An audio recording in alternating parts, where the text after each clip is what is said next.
SK உடைய அமரன் படம் எல்லாருக்குமே ரொம்ப அழகா வந்து கனெக்ட் ஆச்சு. இந்த படம் வந்து பார்த்தீங்கன்னா, 339 கோடி வசூல வந்து பெற்று, அ அதாவது எஸ்கே அந்த கன்ன வந்து கரெக்ட்டா புடிச்சாரா, "துப்பாக்கிய புடிங்க சிவா" அப்படின்றத ரொம்ப அழகா, ரொம்ப சீரியஸா எடுத்துக்கிட்டாரா அப்படின்னு தெரியல. ஒருவேளை இந்த சூழ்நிலைகள் "துப்பாக்கிய கையில புடிங்க சிவா" அப்படின்னு சொன்னதா இருக்கட்டும், அவருக்கு வந்து ஆர்கேஎஃப்ஐ அதாவது நம்ம கமல் சாரோட புரொடக்ஷன்ல கிடைச்ச ஒரு படமா இருக்கட்டும், அமரன் வந்து அது ஒரு ஆர்மி படமா இருக்கட்டும், மக்களுக்கு அந்த அளவுக்கு கனெக்ட் ஆகி மொத்தமா இத்தன நாள் வந்து எஸ்கே வந்து தான் போட்ட உழைப்புக்கு அவருக்கு கிடைச்ச ஒரு வெற்றியா மக்கள் பார்த்துட்டு இருக்கிறாங்க.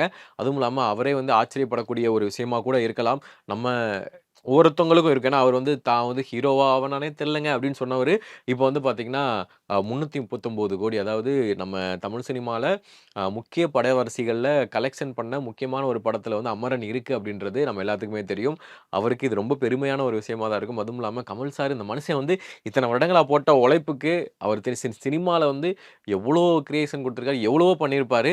இப்ப எனக்கு தெரிஞ்சு இந்த வருஷம் வந்து அவருக்கு வந்து ஒரு கிவ் அவே அதாவது கிவ் அவேன்னு இல்ல. அவருக்கு திரும்பி பெறக்கூடிய ஒரு வருஷமா இருந்திருக்கும்னு நெனைக்கிறேன். மஞ்சுமல் பாய்ஸ் மூலமா அவருக்கு வந்து குணா படத்தின் மூலம் ஒரு ஒரு இது கிடைச்சது. ஒரு பாசிட்டிவான விஷயம் கிடைச்சுச்சு. அதே மாரி அமரன் மூலமா அவருக்கு வந்து காசும் கிடைக்குது. ஒரு புரொடக்ஷன் கம்பெனியா.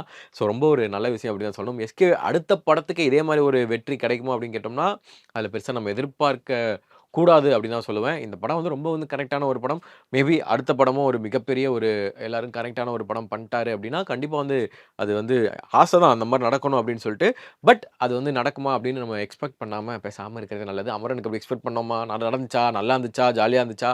அதே மாரி எக்ஸ்பெக்ட் பண்ணாம நம்ம வேலைய பார்த்துட்டு அடுத்த படம் வந்துச்சுன்னா பார்ப்போம் அப்டின்னு தான் சொல்லணும்.